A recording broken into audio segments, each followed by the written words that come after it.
బులెటిన్లో మరో breaking news. ప్రముఖ ఆర్జే శేఖర్ భాషపై జూబ్లీహిల్స్ పిఎస్ లో కేసు నమోదు చేశారు.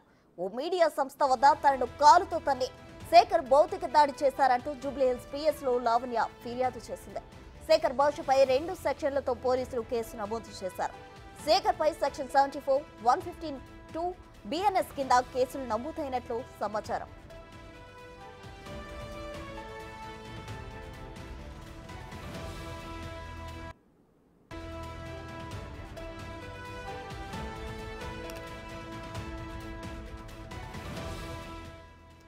ప్రముఖ ఆర్జే శేఖర్ భాషపై జూబ్లీహిల్స్ పిఎస్ లో కేసు నమోదు చేశారు.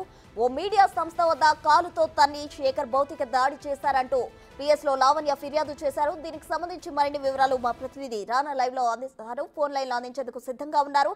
రానా, చెప్పండి. అయితే ఏంటి ఈ లావణ్య ఒకసారి ఫిర్యాదు చేస్తుంది, అటు శేఖర్ భాష ఓ వైపు ఫిర్యాదు చేస్తున్నారు. ఏంటి వీరిరువురి మధ్య వివాదం ఎంతవరకు వెళ్లే ఛాన్స్ ఉంది?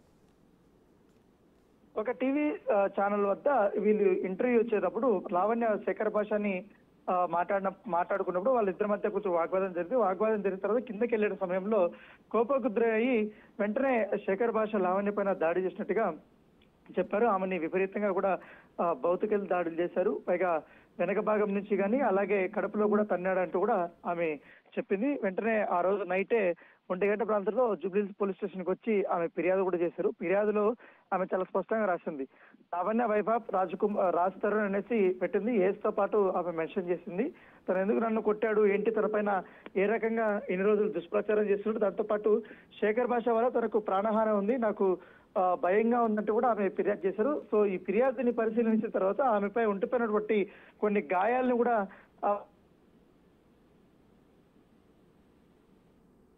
రోజే శేఖర్ భాష తన పైన లావణ్య దాడి చేసిందంటూ కూడా మరొక ఫిర్యాదుని లావణ్య పైన శేఖర్ భాష నాసింగ్ పోలీస్ స్టేషన్ దగ్గర కూడా చేసినటువంటి నేపథ్యం ఏర్పడుతుంది. సో రోజు రోజుకి ట్విస్ట్ మీద ట్విస్ట్ వస్తున్నాయి. ఒకరిపై ఒకరు ఆరోపణలు చేసుకుంటారు. మధ్యలో కానీ ఇప్పటికే రాజస్థాన్ నుంచి కూడా ఎటువంటి సమాధానం అయితే రావట్లేదు.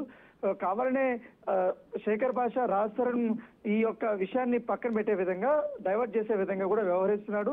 కావాలని నా పైన ఆరోపణలు చేస్తున్నాడు. రోజుకొక ఒకరిని తీసుకొని వచ్చి నా పైన అనేక రకాలుగా కూడా దుష్ప్రచారం చేస్తున్నారంటూ కూడా ఆమె ఇప్పటికే శేఖర్ భాష పైన ఫిర్యాదు చేసిన నేపథ్యంలో దాని తగ్గట్టుగా ఎవిడెన్స్ కూడా ఆమె పోలీసులు సమర్పించింది. ఇప్పుడు ఇవాళ కానీ రేపు కానీ శేఖర్ భాషని జూబ్లీహిల్స్ పోలీస్ స్టేషన్ వారు విచారణకు పిలిపించే అవకాశం ఉన్నట్టుగా మాకు సమాచారం ఉంది.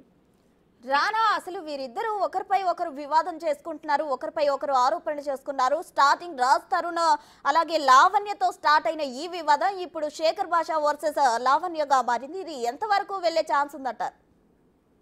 అంటే నేను రాజ్ తరుణ్ పైన మాత్రమే నేను పోరాటం చేస్తుంటే, నాకు అన్యాయం జరిగిందని నేను పోరాటం చేస్తుంటే, కావాలనే శేఖర్ భాష మధ్యలో వచ్చి దాన్ని డైవర్ట్ చేసే విధంగా చాలా మంది అనేక ఆరోపణలు చేయడమే కాకుండా దాంతోపాటు గతంలో జరిగినటువంటి విషయాలన్నీ కూడా తీసుకుని వచ్చి కొన్ని యూట్యూబ్ ఛానల్స్ లో అతను మాట్లాడుతున్నాడు.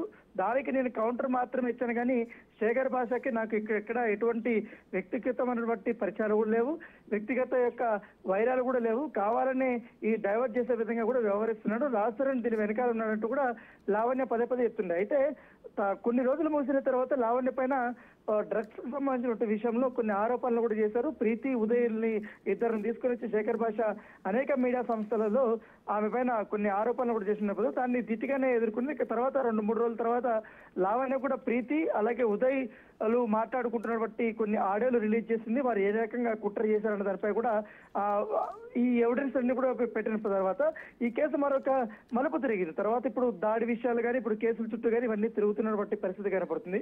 మరోవైపు లావణ్యకు సంబంధించిన రాజస్థాన్కి సంబంధించిన విషయంలో నాసింగ్ పోలీసులో ఆ కేసు ఇంకా విచారణలో దశలో ఉన్నటువంటి నేపథ్యంలో ఖచ్చితంగా ఇటు రాజస్థాన్ కానీ ఇటు శేఖర్ భాష ఇద్దరిని కూడా విచారణ చేయాలనేది పోలీసులు భావిస్తున్నట్టు తెలుస్తుంది. Right Rana, thank you.